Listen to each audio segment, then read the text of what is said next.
Good afternoon, ladies and gentlemen. Welcome to the panel. Very excited to have a bit of a discussion about those barriers of entries that we spoke about this morning. And I think, as Oliver has just highlighted, we can talk for a long time about all the barriers and the issues to get access to financing, regulation, hard currency shortages, interest rates, costs, security. But maybe in this panel, we're going to focus a little bit more on the solutions. And hopefully, they're really looking forward to the panelists who's going to share that insight with us. And to that extent, Mr. Alweendo, I would really like to turn to you first.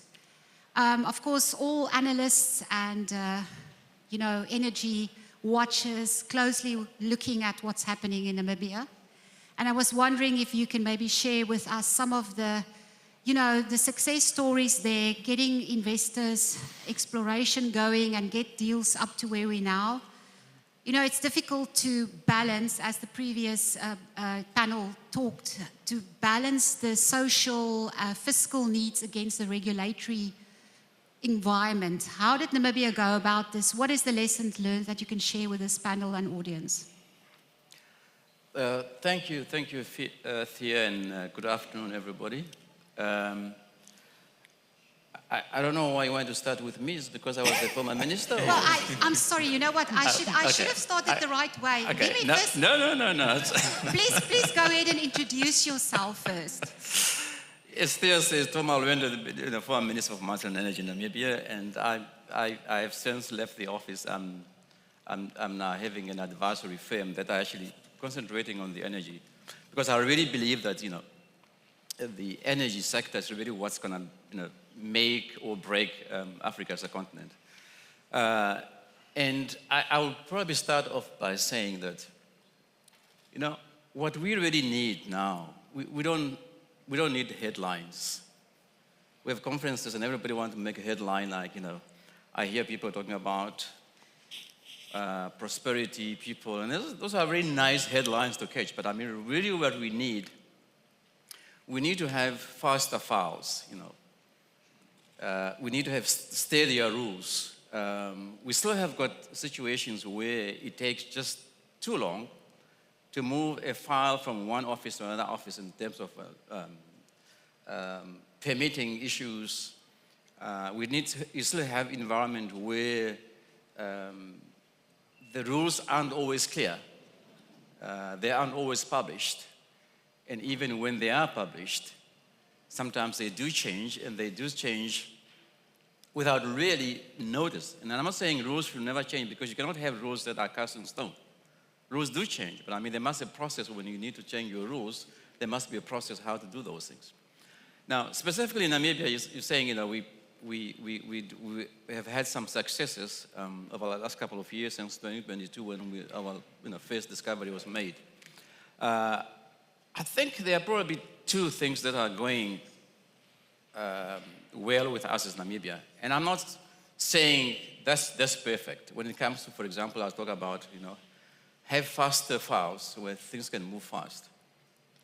Where we tried to have a one-stop system where investment decisions are discussed and made in a one-stop center. For example, what we say, we have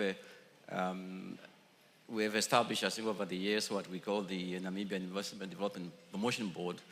The idea was to have this development board to be the place where everybody goes and everything is discussed there, and therefore you cut out the process where investors will have to go from one office to another office, to one counter to another counter, but at least you limit the process, and that can actually lead to you having a faster files moving. And also, when it comes to, when I say steadier rules,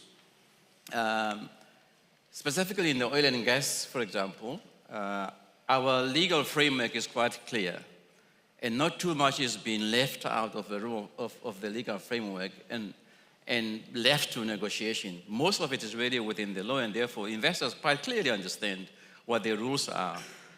Some of the details might not necessarily be there, but the basic understanding of the legal framework, the fiscal frame, and everything else is actually in our laws, and make it easier for the investors to understand. So that is something I think we might have done clearly, but as I say, we're not perfect. There's still room, I think, for improvement, so at least people understand what it is. But I also want, to say this, Thea, when we talk about investment, FID, we talk about FID, how to attract that and what we need to do.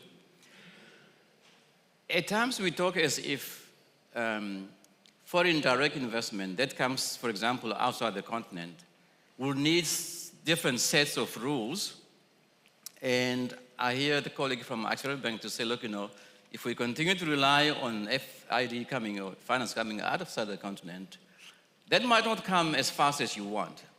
And therefore, let's also understand that even the local capital, even the capital that's on the continent, will require the same set of issues that we need to address. And therefore, let's not discuss as if we are saying capital outside the African continent will need certain different rules, and while on the continent, we have some certain different rules.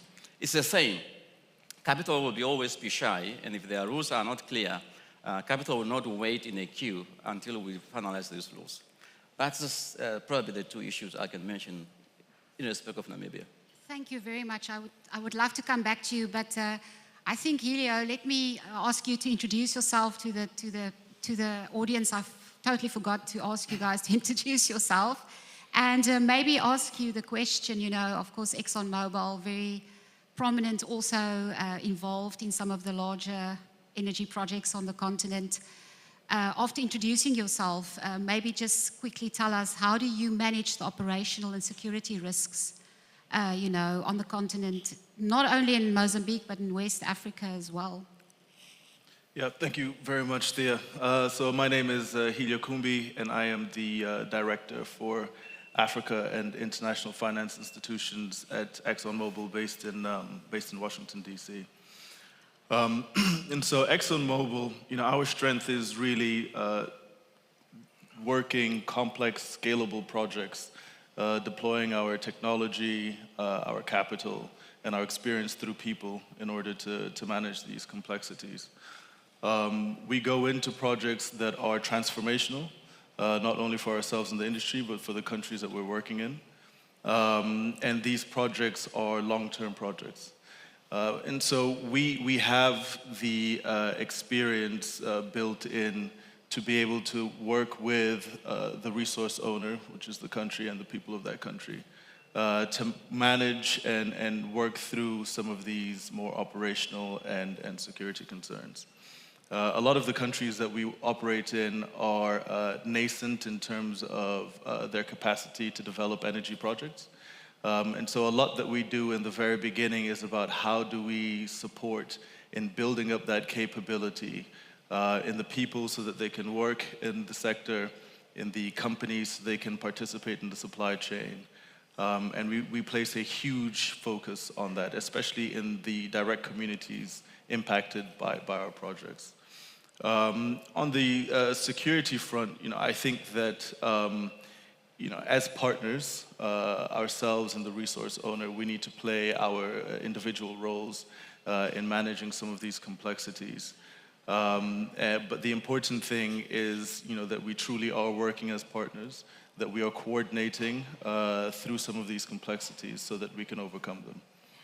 Thank you very much. And then, Erik, I would like to turn to you, please. Please feel free to introduce yourself to the audience. And I think, I mentioned in my presentation some of the security concerns on the continent, and I think ExxonMobil representative here as well mentioned this. Do you see technology playing a bigger role in addressing some of these challenges on the continent?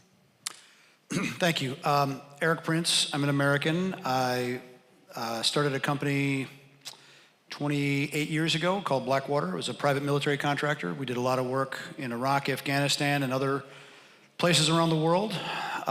Sold that in 2010.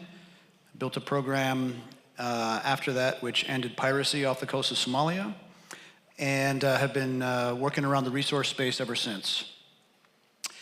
Technology has definitely swung the advantage towards the attacker in terms of the ability to have very long range, very cheap, very precision weapons. You're seeing that play out in places like off of Yemen, the Bab el-Mandab, and the fact that the Houthis have closed off a massive international waterway. It's costing Egypt $800 million a month. That was probably not a black swan event that they'd planned for. The application of effectively jet skis, weaponized, has certainly caused major problems for the Russian Navy. Caused big problems for the US Navy as well, again, in the Bab el-Mandab. So the advantage for now, the pendulum is swung towards the advantage of the attacker.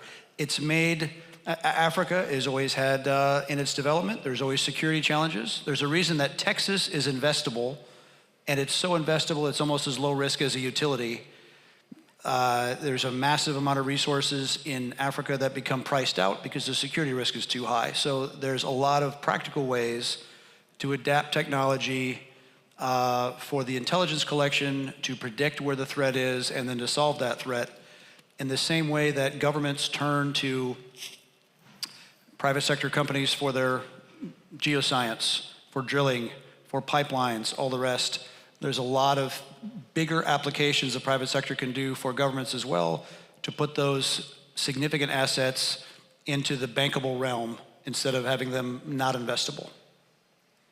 Can you maybe broaden a little bit on how BlackRock can help these energy security issues on the continent, particular, thinking about, you mentioned the Red Sea, ports are very vulnerable, of course. Is there anything besides intelligence gathering that BlackRock can help with?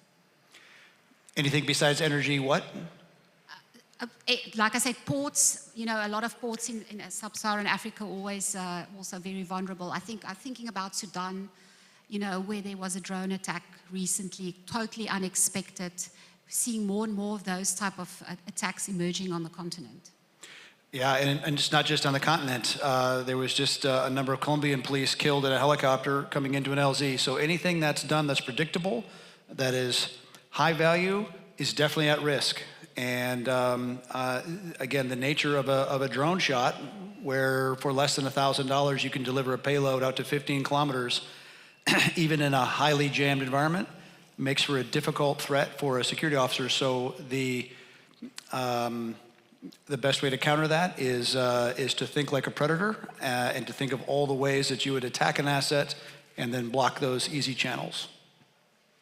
Right, thank you very much. Dr. Owolabi, I would like to turn to you, and please go ahead and introduce yourself. And I just want to pose this question to you. I mentioned in my presentation that, bilateral support from China is falling. That doesn't mean that China is not involved in Africa anymore. We are seeing the emergence of new investment partners. Do they have a different appetite for risk? Thank you, Thea. Morning, everyone, and thanks for having me here this morning. Tominiyi Owolabi is my name, and I work with Olaniwun, Ajayi, one of the oldest law firms on the continent. And what we do largely is, over the years, we've supported quite a lot of oil and gas and energy projects on the continent. And so we see the whole spectrum of what happens in that space. Talking about financing, and I think the first place to start before we talk about China is the fact that one of the most exciting things that I've noticed in the last few years is the fact that Africa Capital is growing to fund Africa energy.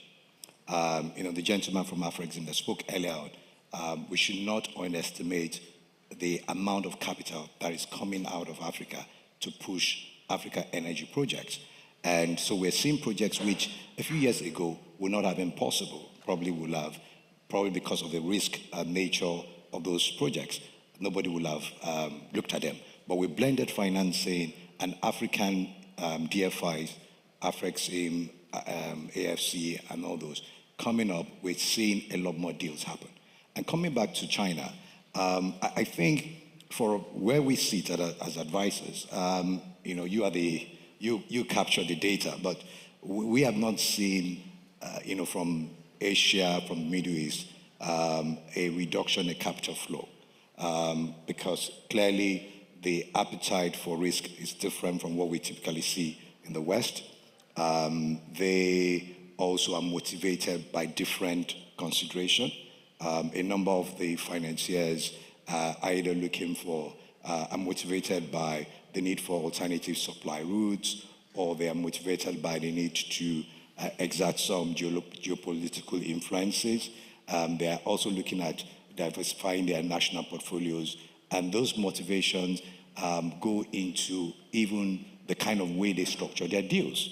And therefore, they are not your typical project finance deals, which is totally ring fencing risk, and therefore making it more difficult for those deals to go through.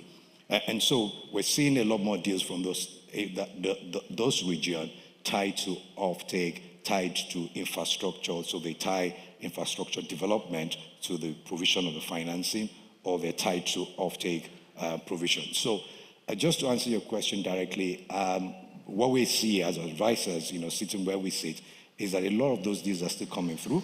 They are more tolerant of political and security risk, and therefore they're able to close quicker, they're able to close faster, and they're also able to give concessionary rates when it comes to interest rates. Thank you very much. And last but definitely not least, Mrs. Brume, what makes you excited from ExxonMobil's side? On the energy side, have you seen any new exciting things on the financing side emerge that you can share with the audience? Thank you very much, Thea. My name is Helen Brume. I'm the Director and Global Head for Project and Asset-Based Finance at the African Export-Import Bank. These are definitely exciting times, and I will talk about two initiatives that Afrexim is taking the lead on or has been actively supporting. For those of you who missed our session yesterday, we provided an update on where we are with the Africa Energy Bank, which is set to launch before the end of the year. It's going to be capitalized to the tune of $5 billion. This is a joint initiative between African Export-Import Bank and APO, which is the Association of Petroleum Producers on the continent. They're going to have 3 classes of shares, and I'm emphasizing on this because there is an opportunity for private investors to take up the Class C shares. So Class A shares will be your typical sovereigns, which are your oil-producing companies. And then you have your Class B shares, which would be your non-oil-producing companies, and then Class C shares. The office is going to be in Abuja. After a competitive process, Nigeria emerged as the host country. Plans are underway to recruit the CEO. And imminently, the first shareholder meeting will be called. And this Africa Energy Bank is a direct response to, obviously, the gap that we saw on the continent with the retreats of financial support, especially for fossil fuels, obviously with the whole push towards embracing a greener and climate-friendly environment. And also recognizing the fact that fossil fuel will continue to play a dominant role in the economies of our African countries and our member countries. So 54 of the 55 countries in Africa are our member countries, and we have an obligation to support them. From our last research, revenues from fossil fuel accounts for 60% of the GDP of a lot of African countries. So you cannot deny the importance of continuing to support the development of fossil fuels because your resources are only as good as you getting it out of the ground. So the Africa Energy Bank is a direct response to that, and we're very excited about that. The second game changer, I would say, is the 650,000 barrels per day Dangote refinery. Obviously the largest on the continent, definitely a game changer. And not just from a Nigerian perspective, because the whole idea is to obviously building up on the initiative started by the AFCFTA to improve regional collaboration. So Dangote clearly is exporting across the West African corridor. There are also 16 countries that Dangote has identified that they're going to be trying to push their products to, particularly countries in East Africa that are landlocked. And then the good thing is that he gets to play across the entire value chain. So he's not just producing the refinery products, but he's also going to be involved in the logistics of transporting those products, and not just logistics from a trucking perspective, but also longer-term logistics, like helping to build pipelines, working with the relevant countries. And why do I say this? Afreximbank supported, to the tune of about $3 billion, the construction of this refinery, and this reinforces our commitment, because our ultimate goal is to finance 50% of the local refining capacity on the continent. We supported the Cabinda refinery. We're supporting the Central refinery. So we're encouraged by this project coming up on stream.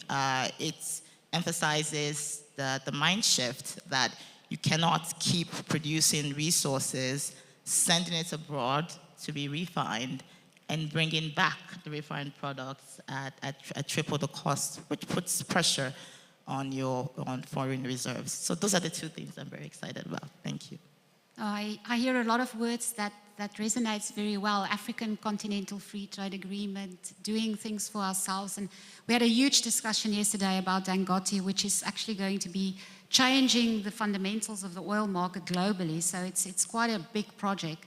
I want to go down the panel and ask one question, which you also mentioned, Mrs. Brume. The fact that there's a shift, is there a shift in the perspective of financing fossil fuels globally due to geopolitical developments? Do you think there's a change happening? That question to me? No, for you. A change in the geopolitical environment, does it have an impact on the willingness, not just for Afreximbank, for other institutions to finance fossil fuel projects? Well, I mean, we can't underestimate the impact of the geopolitical tensions, and obviously the stance of the current government in the US, which I believe is positive. But it's possible that could be reversed with the next change at the administration. But I think these are definitely better times. Research shows that investment in fossil fuels is actually up 21%, and this actually reverses the trend that had permeated up until 2021. So that's a good thing. And I think what is becoming very apparent is when you talk about what constitutes a just energy transition, you have to put into context what it means for Africa. And the fact that gas had been officially recognized, I believe it was at COP28, as a transition fuel, and the role that gas will play in the global ambition to transition to a cleaner economy is not in denial. And the fact that, and I know it's been said 1 million times, but I'll say it again, 600 million people in Africa do not have access to electricity. And gas is the necessary catalyst, right, in terms of, fueling gas to power projects. So we encouraged with all those statistics, and from an Afreximbank perspective, our mandate is, to continue to support our African countries where we see opportunities. In terms of, the impact on our mandate remains the same. But what we have done in recent times, and two critical things, we established a project preparatory department, and that's because we recognized the gap in terms of providing the early stage funding needed to get projects from conceptual stage to bankability stage. I think it takes an average of 7 years on the continent for a project to move from the concept stage to financial close. And that's not, obviously financial close does not include the actual project implementation. So by the time you tag on that, you're talking 15 years. So our project preparatory provides up to $3 million. It's a loan, it's not a grant, and the idea is that the funds are repaid when the project reaches financial close as a first-line drawdown item. We also set up a subsidiary that does equity because I think when you look at your longer-term projects, what is missing essentially in that value chain is patient equity, right? So FEDA, that's Funds for Export Development Africa, is a subsidiary. They can do up to $50 million patient equity. And I would just say,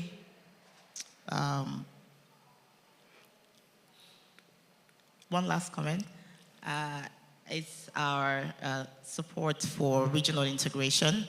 And we recently launched a Pan-African settlement system, which essentially will facilitate, and this is from a trading perspective, really.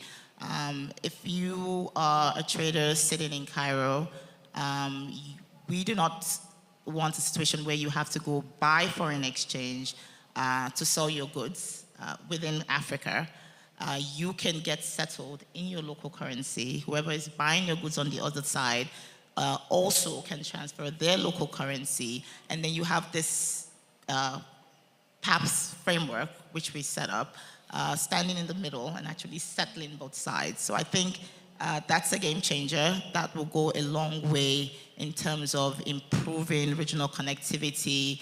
That will go a long way in terms of, when you think of the working capital required to support some of this cross-boundary and multi-country projects. So, thank you. Thank you very much. Mr. Cumbi, is the change in geopolitical backdrop influencing ExxonMobil's decisions on the continent? Yeah, so in our view, as we see the world investing more in low-carbon solutions, we believe that conventional energy will still play a role. We are equally investing, as much as the rest of the world in low-carbon solutions. As you know, we have our upstream business, our product solutions, which is midstream and downstream, and our low-carbon solutions as well. But if you were to look at our energy outlook, which has been backed by other third-party consultants as well, by 2050, the demand for energy is going to increase by 50%. And this is mostly backed by population growth. And so although the renewable energies will play a growing part in covering that demand, conventional energies are still going to be critical. And we see that shift in some of the financing, right, that we see, which are not mutually exclusive. So, for example, US Exxon have their largest financing, $4.7 billion for an LNG project in Mozambique. And of course, AFDB and the World Bank, have the Mission 300. And so, we're going to need both of these, both conventional and renewable, to go forward. And we see conventional energy playing, a part of at least 50% of the energy requirements by 2050. And so we continue to lean into our technology to develop conventional energy projects, of course, doing as much as we can to reduce the carbon or the GHG impact of these projects. And because our energy projects are conventional energy, they are depletable, right? And so we are really leaning into investing into finding scalable, transformational projects. That's why we're doing, exploration in frontier areas off of the coast of West Africa, and continuing to look elsewhere as well. Mr. Alweendo, I think maybe if you can touch on two questions. Namibia's experience, do you see interest from other investment partners beyond the classical European, commercial banks or US private equity funds? Do you see interest from other investment partners? And also, if you can just share your thoughts on the geopolitical framework. Yeah. Thank you once again. I think the geopolitics have changed, probably for the better for us as Africa. I mean, I remember, for example, when we went to COP26 in Glasgow in 2021. After that COP 2026, certain international banks issue a statement to say they are going to stop financing oil and gas projects. And most of those were on the African continent. By 2025, when we go to COP28 in Dubai, I think the sentiments have changed and the politics have changed, where people say, look, this energy transition is not a straight line where we're simply going to say, well, by 2025, all of us must have this. So I think that in itself is a positive change, I think, in geopolitics, the way people now look at what needs to be done for us to have an orderly energy transitions. And that's also by and large, probably also by what Africans have been saying, the messaging that we have been telling others, look, this cannot just be like all of us having to do this. But it does not mean it's going to be forever. I mean, it could change the other way. And therefore, in the meantime, when we have got this window of opportunity, we still need to have a lot of work to do. As a minister, I have approved deals on behalf of Namibia. I have regretted the risks. I know exactly what needs to be done. The point is still simple. Just cut the bureaucratic and legal friction, and capital is going to move. And I think that's what we still now need to have while we've got that window of opportunity to make sure that that happens. But as I say, it can still change. I still believe that there's still an unfair view of the African risks, how people still look at Africa and the risks pertaining to investment coming on the African continent. But people forget that you got a continent risk, you got a country risk, you have got a project risk, you also got execution risks. And some of those risks aren't necessarily to be addressed by the host countries, like execution risk, even project risk. Those are, of course, government has got something to do with that, but equally investors have a lot to do also to make sure that we manage these risks together. And in my experience also, it's an unfortunate situation where when we talk about investment and how we attract it, it's almost as if host governments want something different, whilst investors want something different as well. But for me, there's nothing really. What do the governments want? Government obviously want to have money coming out of this project, and eventually we want prosperity coming out of this. And what do the investors want? The investors also want to have return on investment. And for that to happen, they also need to have operational efficiency, which government has got a role to play in it.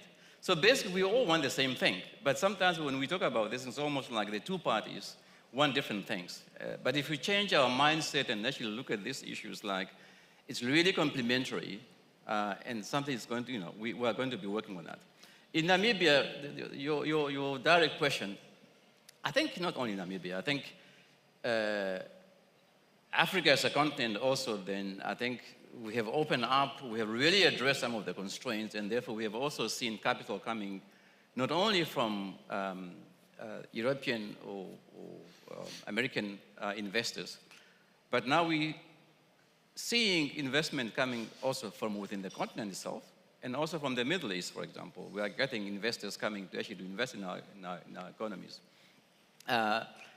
Which is also good because then when you have got a multiplicity of investors who might also have different expectations, you might be in a better position to be able then to really attract the capital also you think is going to be beneficial for you, because for me, it's not every capital is also beneficial. I mean, there are certain capital really that's, I'll probably not rather have it.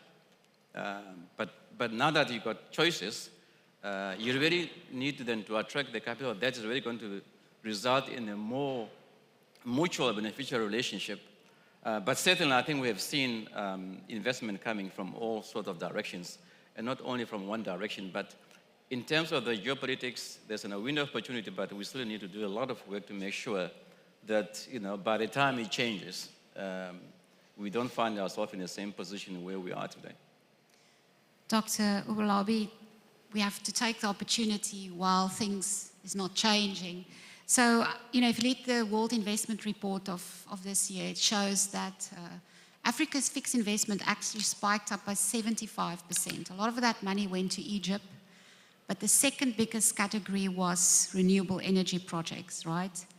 So what's your view? Do you think we must use this opportunity? Is it going to, the geopolitical developments unlocking more fossil fuel financing, or is it going to be renewables? And I think, just listening to the panel, there's consensus. We cannot take our eye off renewables. Clearly, it's the future. But Africa needs development. And that development is still going to come from our resource. And the good thing is that with this current climate, where there is, a favorable view of especially gas as a transition fuel, and also the need to achieve just transition, the capital is still flowing to fossil fuel. The key thing is making sure that we use this window to develop the continent, use this window to then invest in renewables. And so the key issue is striking the balance and ensuring that we don't lose the window. And I think that raises quite a lot of questions on how policy issues, governance issues, and regulatory issues. But the clear fact is this. We have a window. The story has been great in the last few years. A lot more capital is flowing towards fossil fuels, especially gas. A lot of the headlines on the continent, investment flow is going into gas. Policy statements is also encouraging gas. I keep talking about Afrexim. Just a few days ago, Afrexim signed an MOU with the midstream downstream regulator in Nigeria for a gas fund. And all that is great, all that is good. But from a governance perspective, we must make sure that we optimize this opportunity for the continent, making sure that we invest in human capital, we invest in social infrastructure, we invest then in renewables, so that when hopefully this window closes, we will have made the most of the window. Thank you very much. Erik, and obviously leaving one of the hardest questions to you in this geopolitical discussion. So in West Africa, we've seen quite a resurgence in insecurity, right? And a lot of this has to do with the fact that it's decisions made by governments, Burkina Faso, Mali, Niger. Those decisions has been made by those governments. But still strong trade relationships between the US and those regions, right? I mean, Nigeria a few years ago, a lot of their oil was going to the US, right? Obviously, the US has become much more self-sufficient in US oil production, and therefore the reliance on Nigeria is less prominent. How do you see this geopolitical interaction between Africa and the US, unfolding? I think the end of this month is the AGOA expires, and I think there's a lot of people in the audience would wonder, how do you see those things going forward? And the security issues, which is, feeding into the broader region, but could have impacts globally as well, like you mentioned with the Red Sea.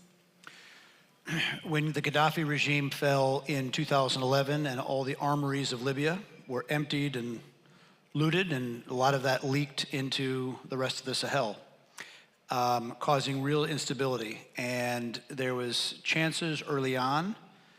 In 2014, the previous president, or the previous defense minister of Mali, wanted to hire some capacity, build local forces to address the issue, and then the president, who got a line of credit from the IMF, instead bought a new business jet.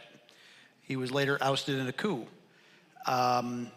And I would say the real frustration of those militaries of Mali, Burkina, and Niger, of the support that came from the West, from their big brothers, the French and the Americans, with all the techno-wizardry, didn't finish the problem. And so there is still dozens and dozens of those soldiers being killed, and I'm not saying the coup was the answer at all, but that's what happened. And they are all suffering from it, worse jihadism now, and so that problem is spreading south to the other countries on the coast. So there are some solutions available. I won't, there's different options coming. that are affordable and practical, but if you don't put that menace out, then the whole rest of the area also becomes uninvestable. But worse than that, it becomes exceedingly dangerous and severe for the poor people that are just trying to earn a living there. So there are private sector options that, for me, it's been refreshing that USAID has been restricted, because in many ways we saw it as actually restricting private sector initiative in a lot of places that needed real help around the globe. Thank you very much. So we have about 5 minutes available. I don't know if there's anyone who wants in the audience who has a question. Moving mic so that we can get a question from the audience. Can I just ask the team in the back to assist me there? There we go. Please just stand up, tell us your name and shoot your question.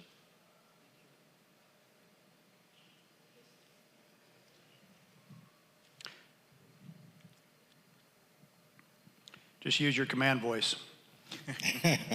Hello, 1, 2. That was it. Thank you very much. My name is Jean-Philippe, advisory firm based in Abidjan, Côte d'Ivoire. We advise small private and public sectors in structuring deals, basically, in the energy sector. We are in the middle of the local content. And you haven't addressed that, as far as I heard. What is your view? Is the local content the way it is being set out in Africa today? Is it a barrier, or is that a catalyst for investment in the African energy? Thank you. I think, again, one very good example is the Nigerian example.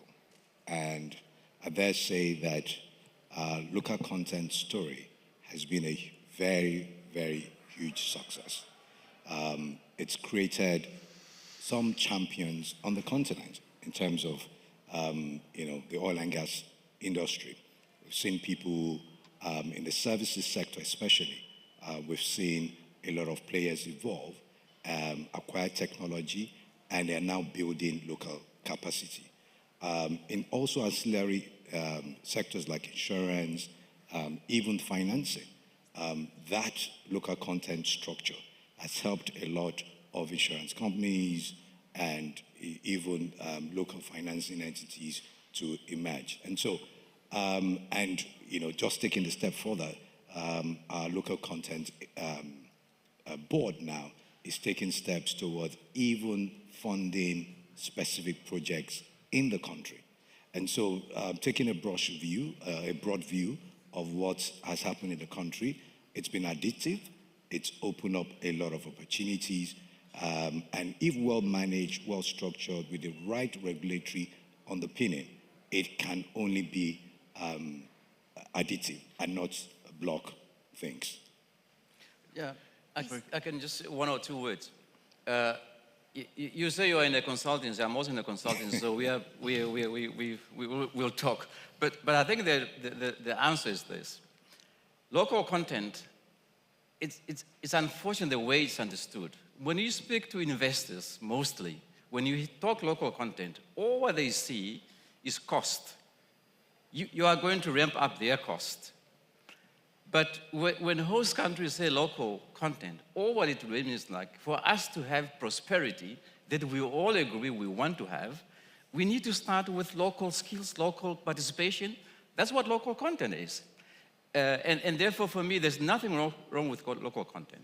Maybe just the way we discuss, as I said, sometimes we think we're on different, what we want different. But it's really, I think, going to help, because even if you're an investor, you are in a country, and local content can actually put more dynamics in the economy. Surely everybody wants to operate in an economy that's more dynamic, that's more complex economy. We're all going to make money that way. So local content is really just simply mean that we need to spread prosperity, and that can only happen when you've got local participation. But it's always seen differently. But let's just make sure that we discuss, we agree what it is. There are certain things that can be done on day one. There are things that can only be done by year 2, year 3. And therefore, as you say, as long as you structure in an orderly manner, there's nothing wrong with local content. and we should really promote it. Yeah. Do you want to go and then I'll? Yes, Yeah. let me just go. So just, to piggyback on Dr. Owolabi's Nigerian example, the reason why Nigeria was a success story is because the Nigerian banks also stood up to the challenge to support the local companies. It's very difficult when you have banks that don't have the right capital base. It's very difficult to push the local content agenda if your local banks cannot support the local contractors, because we have to be very practical here. You're asking foreign companies to come in with their expertise, with their financing, and essentially give up controlling stake to a local company. It's not going to work, right? And that's why countries like Angola are struggling with their local content policy, because their local banks are not just deep enough to support that. So I think while I'm obviously a big supporter of local content, obviously again, looking at the success story of Nigeria, I think a gradual easing of the implementation of local content is a more practical approach, right? So you start with 10%, see how that works out, and then over the next couple of years, you ease it. But I have to emphasize that it can only work if the local banks are willing to also step up to support the local content players. Yeah. No, I was just going to say, I think, different people have different understandings of local content. As investors and operators, for us, we want to maximize the beneficiation of the country. If you look at, Nigeria, Angola, where we have operations, we have over 95% of our workforce are local. It makes us more efficient, right, to have more local content. We also get more buy-in, so it makes our projects more sustainable. Of course, different countries are in different phases in terms of the capacity and ability to participate in local content, be it finance or technical capacity.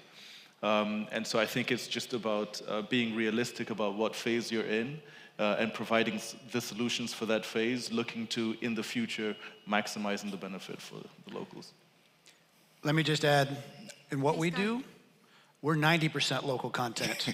We exist to make local sovereign capacity flourish and successful. We facilitate trade in difficult places, perform function of government, and help them deploy force when necessary. Thank you very much, and I see time's up. Thank you very much, my panelists. That was an extremely interesting discussion. I really appreciate it, and I hope you enjoy the rest of the conference. Thank you, Thea. Thank you.